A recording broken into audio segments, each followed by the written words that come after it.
একবার হয় দুবার কবার জ্বালাই মানুষকে। আমার বউকে আমাকে তোমরা কথা বলছো। এই চিত্র ভাই তোর বউ কে রে? হ্যাঁ তোমার মেয়ে তো আমার বউ, তাহলে আমি কথা বলবো না? তাহলে আমি সুসাইড করবো এখন, ছাদ থেকে লাভ মেরে মরবো হ্যাঁ এক্ষুনি আমি ছাদ থেকে লাভ মেরে মরবো, দিয়ে তোমার ফেঁসে দেবো।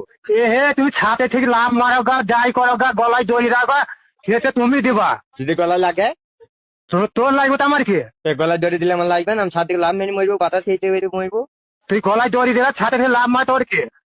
এই ভদ্র হালে ফোনটাকে ইয়ে করবে, কেটে দিবে, খবরের জন্য ফোন আসে না। ছাদের ওপর থেকে লাভ মারবো, পালিতে পড়বো যেন না মরে। বুঝলি তো? আর গলায় দড়ি ভদ্র হালে বলছি যেন এই নাম্বারটা যেন ফোন আসে না। আমার শাশুড়িকে যতক্ষণ না দেবো আমি ফোন করবো। আমি বলছি আমার শাশুড়িকে একবার দাও, একটু কথা বললে। আমার শাশুড়ি গাল দিয়েছে দেখে একটু ক্ষমা চাইছি। গোস্ত্রী ভাই তোমার শাশুড়িটাকে বলবা তো? তোমার বউ? তোমার বউ আমার শাশুড়ি? এই তুই কোন গাড়ি? হ্যাঁ কোন গাড়ি তুই? আমাদের গাঁয়ে। তুই কোথায় গাড়ি জামাই তুই? তোমার মেয়ের ভাতার আমি। ভাত